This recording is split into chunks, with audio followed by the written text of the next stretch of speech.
Америкийн нэгдсэн улсад шингэний эзлэхүүнийг хэрхэн хэмждэг талаар судалгаа хийцгээе. Хүмүүсийн ярьдгаар шингэний хамгийн бага эзлэхүүн нь хоолны жорнд цайны халбаг гэх мэтчлэн байнга ашиглагддаг. Бидний хэрэгэлдэг цайны халбагнуудын хэмжээ нь ойролцоо байдаг.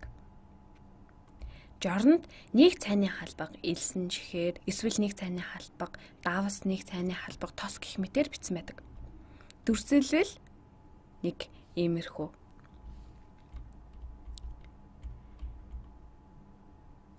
Гэхдээ энэ нь танаа гэрийн галтгооны хэрэгслүүдийн доторх хамгийн жижиг юм.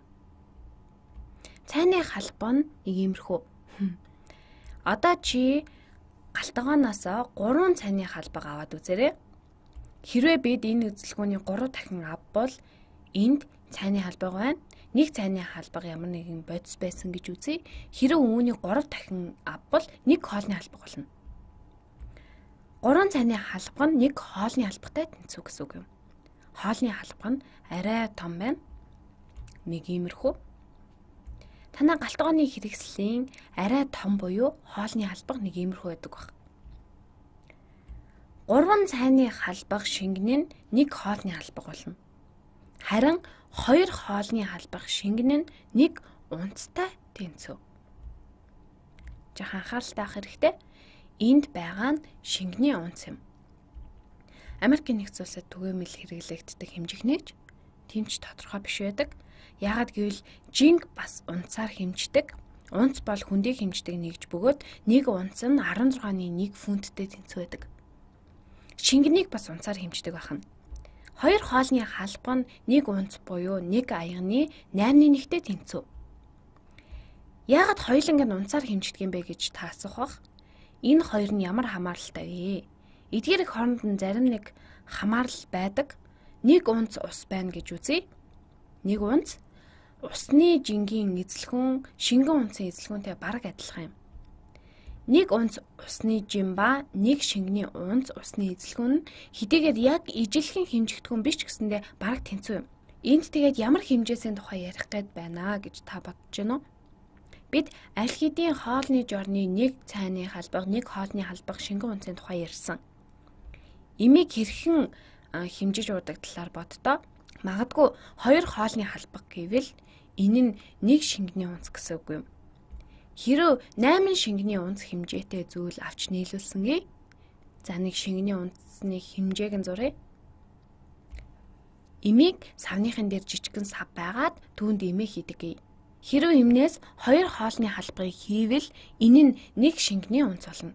Хэрэв 8 шингэний унц авбал нэг аягтай тэнцүү болно. Бид нарын ихэнхийнх нь галтгоонд ийм зүйл байдаг. Юмыг аягаар хэмрэхэд зориулсан тусгай аяг байдаг.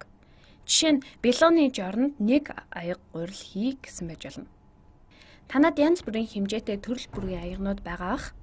Хэрэв чи нэг лаз ундаа авъя. Танд нэг лаз ундаа байна гэвэл арай илүү танил байж магадгүй. Лаз ундаа. Ердийн нэг лаз ундаа нь 8 унц биш 12 унц байдаг. Ердийн нэг лаз ундаа нэг бүтэн нэг тал аягтай тэнцүү гэсэн үг юм. Нэг аяг нь 8 шингэний унц. Харин ердийн нэг лазан ундаа нь 12 шингэний унц. Энэ нь нэг бүтэн нэг хагас аягтай тэнцүү. Энэ лаз шиг харагдаж чадаж байгаа ах гэж бодож байна. 12 унц буюу нэг бүтэн аяг нэг тал аяг. Эндээс одоо нэг аяг хэр зэрэг шингэн эзлэгүүнтэйг төсөөлж байгаа хаа. Харин 2 аяг нь нэг пинттэй тэнцүү. Дүрсэлвэл нэг иймэрхүү. Ийм жижиг картонуудаас тогтдог. Пинт нь нэг иймэрхүү картонуудаас тогтсон байдаг. Байшинтай адил хэмжээтэй. Та зургийг нь хараад ойлгож байгаа ах. Нэг иймэрхүү. Нэг пинт нь 2 аягтай тэнцүү. Үүний дотор талд нь шингэн байгаа гэж төсөөлье. Ингэж харагдах байх. Хэрвээ том шилэн аяг байсан бол нэг пинтийн хэмжээ нь том шилэн аяганд ингэж харагдах баха. Энэ нь ойролцоогоор нэг пинттэй тэнцүү. Дотор нь шингэн зүйл байгаагаар зуръя. Ийм байна. Энэ бол том шилэн аяг. Энэ нь 1 пинт. Харин 2 пинт нь 1 кварттай тэнцүү. та ойролцоох дэлгүүрлүүгээ ороод нэг кварц сүү худалдаж авч болно. Нэг кварц сүүн урт бөгөөд нарийн харагддаг. Нэг иймэрхүү хэлбэртэй.